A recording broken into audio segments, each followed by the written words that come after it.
Hey everybody, I'm Nicholas Gerlach, the host of the Wrong Trivia Podcast, America's future favorite trivia podcast.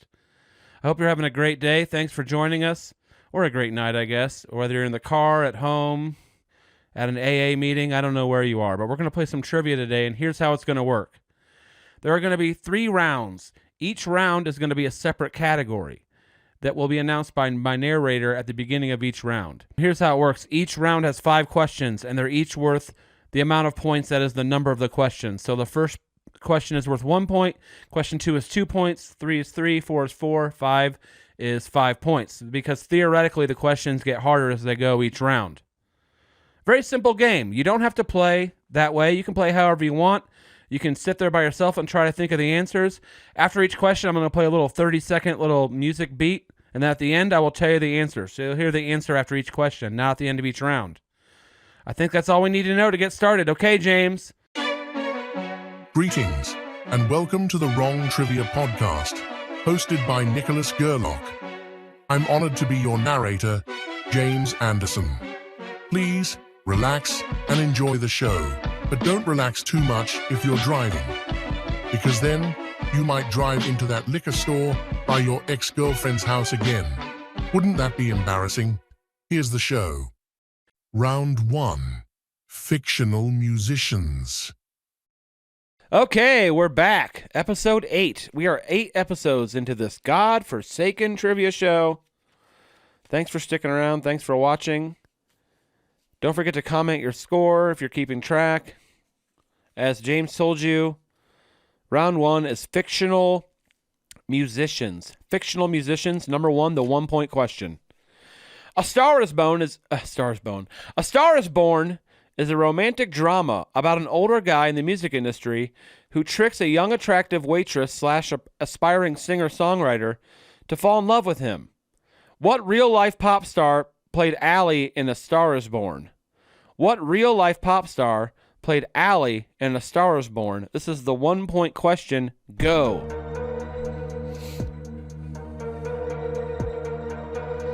I gotta say, that plot description might not have been too accurate. I didn't see it. I don't watch musical movies. They're terrible. They make the movie worse, and musicals are already terrible. So, pissing me off. Stop making movie musicals. The answer is... Who is that pop star? Lady Gaga. Lady Gaga. Yes, it's about an older man helping a younger woman in the music industry. The writer said it is based on literally every guy in the music industry ever. Number 2, the 2-point question in fictional musicians. Here we go. In The Simpsons episode Covercraft, Homer joins a garage cover band with some of his loser dad friends. Another timeless tale from suburbia. What instrument does Homer Simpson play in Covercraft? What instrument does Homer Simpson play in Covercraft? 2-point question, go.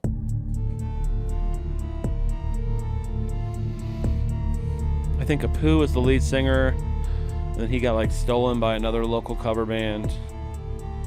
I can't really remember. I can't remember who else is in the band. Comment who else is in the band. Remind me. I know there's a lot of Simpsons nerds out there.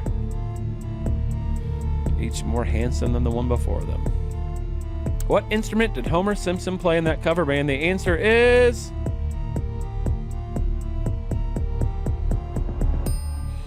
bass. Bass. Wow. They made it realistic when they made the dumbest and most least reliable guy the bass player. All right, number 3. The 3-point question in fictional musicians. The movie Almost Famous, one of my favorites, the movie Almost Famous is based on a period of Cameron Crowe's real life. Also a Big 12 college town, what is the name of the fictional band in the movie Almost Famous? Also a Big 12 college town, what is the name of the fictional band in the movie Almost Famous? 2-point question, go.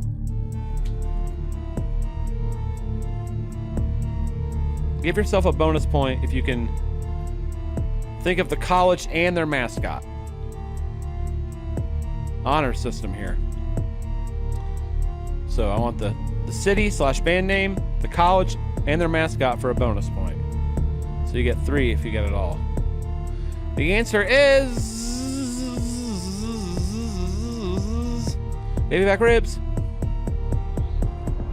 Stillwater. It's the home of the Oklahoma State Cowboys. Remember when they used to be good at football? This is the 4-point question in Fictional Musicians. Fictional Musicians, 4-point question. Wayne's World is a movie based on a Saturday Night Live skit. It's about a metalhead public access show host named Wayne and his sidekick Garth. What is the name of the band fronted by Wayne's girlfriend in Wayne's World?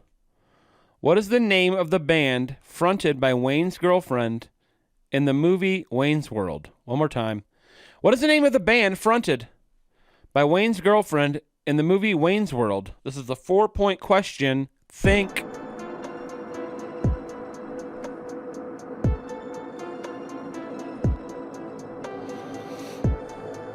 Wayne's World.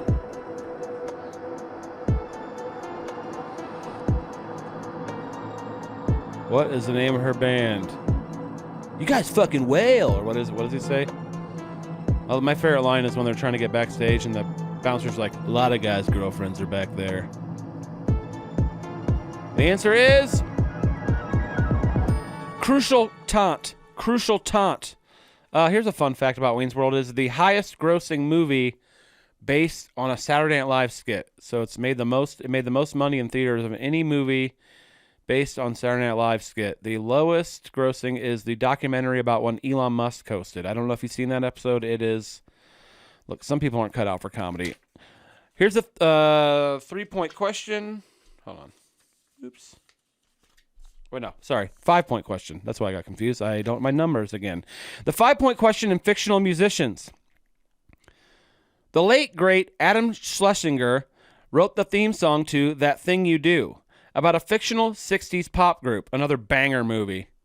The theme song was so good, it actually went platinum on the real music charts. What was the name of the band in the movie That Thing You Do? This is a 5-point question. What was the name of the band in that movie, The Thing You Do? 5-point question, go.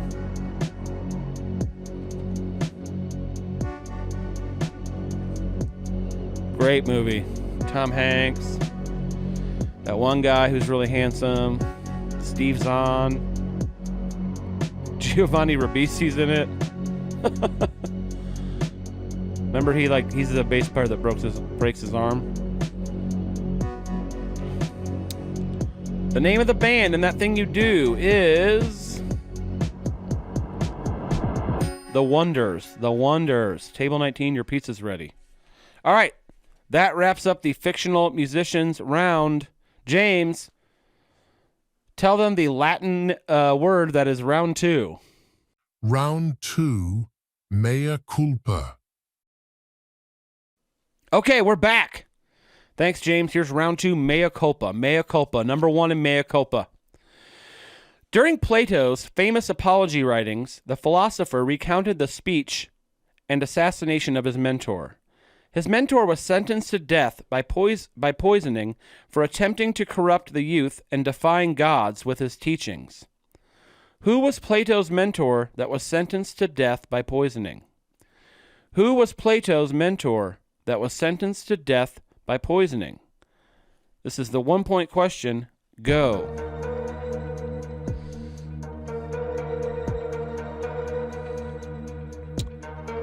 Being sentenced to death for defying God just kind of seems like a school board meeting in Florida. Who was Plato's mentor?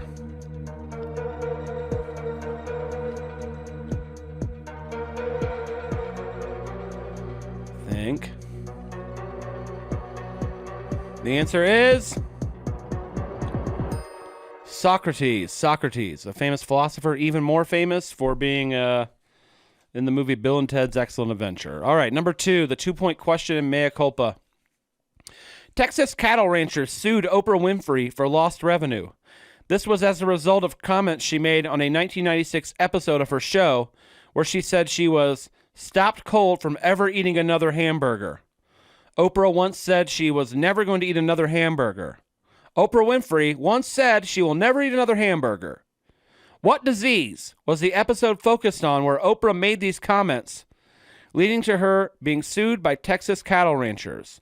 What disease was the episode focused on where Oprah said she would never eat another hamburger, leading to her being sued by Texas cattle ranchers in 1996? 2-point question, go.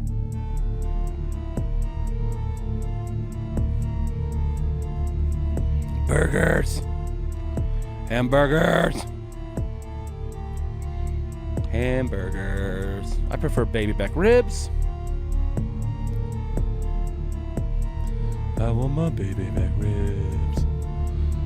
I want my baby back ribs. The answer is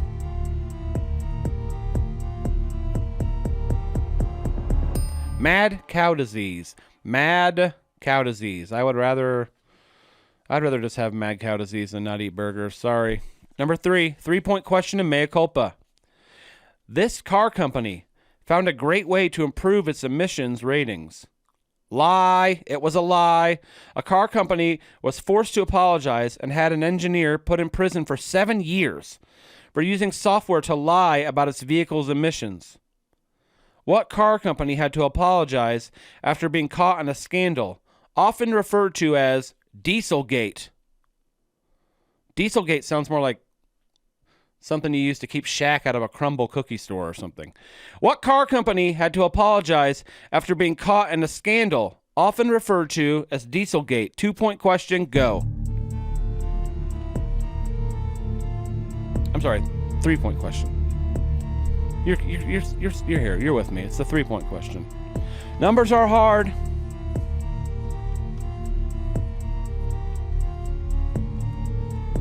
Can you imagine Shaq trying to get into a crumble cookie store and like 7 people trying to hold him out, and he's just like, rawr.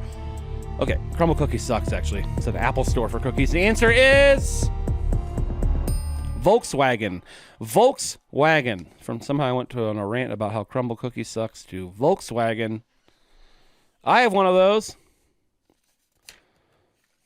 Okay, number 4, the 4-point question in Mea Culpa. Alec Baldwin apologized and described it as a mistake that didn't make him a bad person and parent after a recording surfaced of him calling his 11-year-old daughter a rude, thoughtless little pig in 2007. Who is Baldwin's first wife and the mother of the child that Alec Baldwin called a thoughtless, rude little pig in 2007? Who is Alec Baldwin's first wife and the mother of the child that Baldwin called a thoughtless, rude little pig in 2007? This is the 4-point question. Go. Calling his kid a rude little pig has to be the worst thing Alec Baldwin's ever done, right?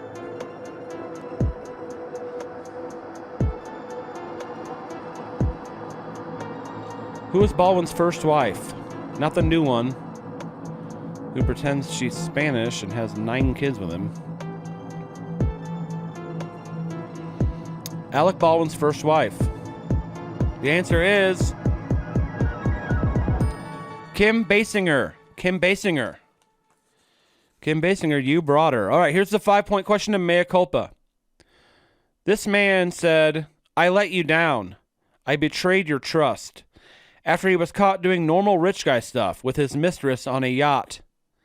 At the time, he was the front runner for the Democratic nomination in 1988 for the presidential election, but he was forced to drop out. What Colorado senator was forced to drop out of the 1988 Democratic primary after he got caught doing guy stuff?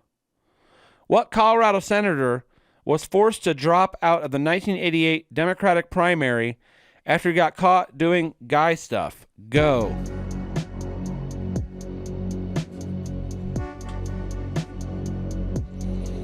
This is a tough one. He was on a yacht. I'll give you a hint. His last name is also a famous rock band. Who was that man? Democrat, 1988, blew it.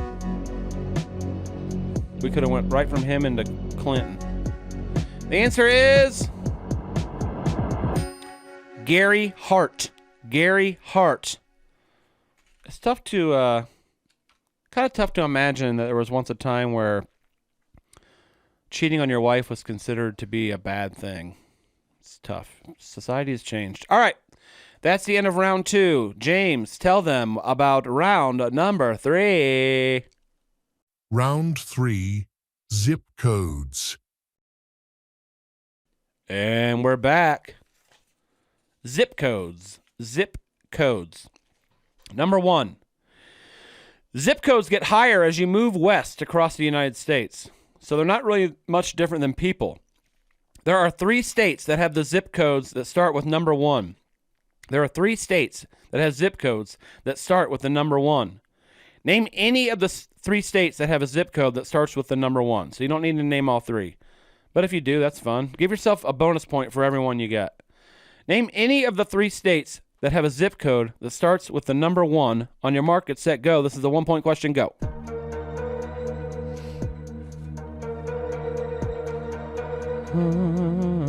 I think Social Security numbers, or no, that's by, maybe those are by age, actually. I was thinking they're by location, but they're actually by age. There are 3 states that have a zip code that starts with 1. Name any of those 3 states. You add a bonus point for every extra one you get on there. The answer is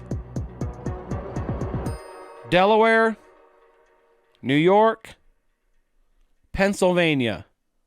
Delaware, New York, Pennsylvania. So if you got any of those, you got it right. 2-point question in zip codes. Here we go. The most unique zip code in the United States is a 45-foot long boat called the J.W. Westcott II. The floating post office delivers mail to passing boats and is based in a city on a lake, not an ocean.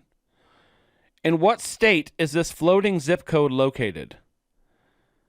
In what state is the floating zip code of the J.W. Westcott II that is a floating post office located? 2-point question, go. Can you imagine you have to tell the federal government that your tax return's late because of a shipwreck? It's like a 1800s excuse. We need more 1800s excuses for things. I couldn't make it to work. I have diphtheria. Sorry, I'm late. I have consumption. The answer is Michigan. So it goes around the Great Lake and delivers. 3-point question in zip codes. Go. You stoners, you probably wish you lived in the 42069 zip code.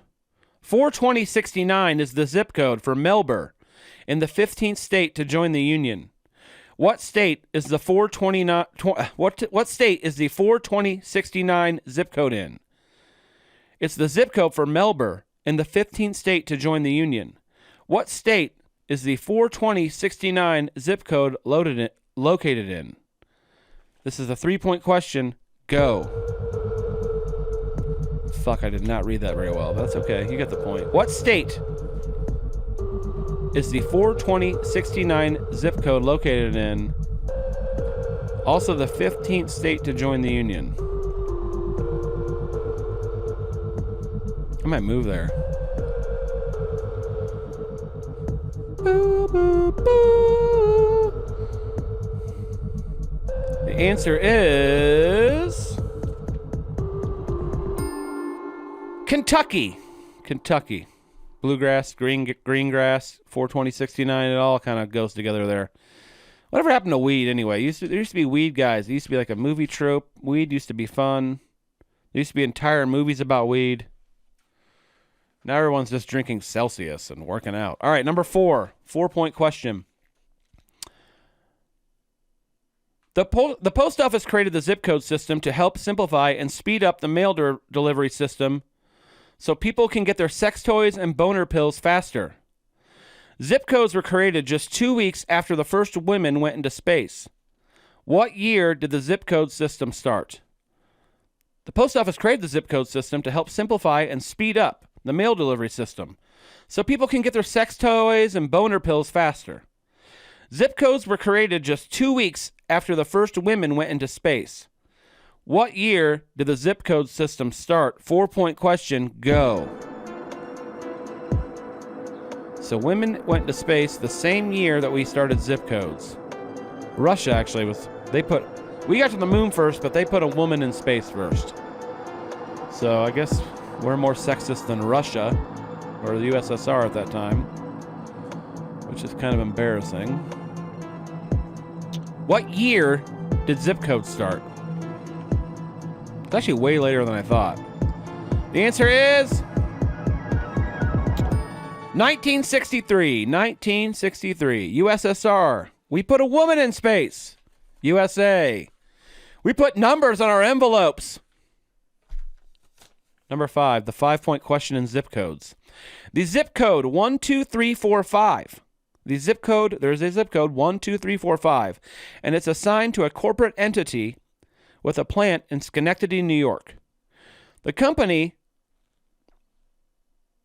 used to own NBC before it sold the rest of its shares to Comcast in 2013. What single corporate entity is solely assigned the area code 12345?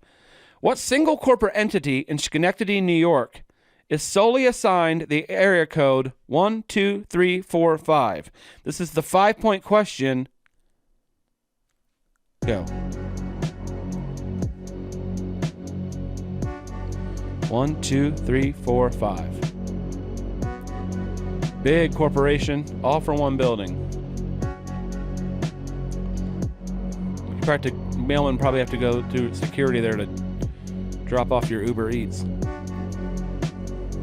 Uber Eats. The answer is GE, General Electric. General Electric, 1, 2, 3, 4, 5. Which coincidentally is also the password on a Boomer Ants iPad. All right, James, tell them about the next thing. The final question. All right, we're back with the final question. If you've been keeping score the whole game, and I hope you have tallied up your total points. On this question, it's the only question where you can lose points if you get something wrong. You can gamble all of your points you've accrued, none of your points, or anything in between. If you get it right, points are added. If you get it wrong, points are subtracted. Very simple concept. Here's the question. 15 countries were created when the USSR was broken up in 1991. When listed alphabetically, which one of these countries would appear last? I'll say it one more time. 15 countries were created when the USSR was broken up in 1991. Which of these former USSR countries is last when listed alphabetically? Number 5. I'm sorry, this is the final question. Go. I'll say number 5 because I hit pad 5. I'm a moron. So 15 countries used to be part of the USSR, and they all got broken up in 1991. If you listed them all alphabetically, which would be last?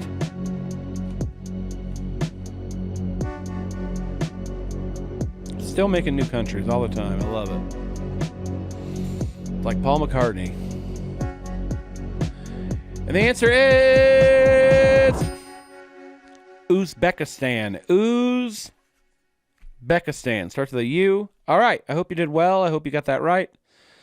Comment your score. I want to know what kind of scores people are getting. I want to know if this game's too hard or too easy. So comment your score. I love you. I'll see you next time. My name's Nick. Bye. Okay, that's this week's show. And what a ride that was.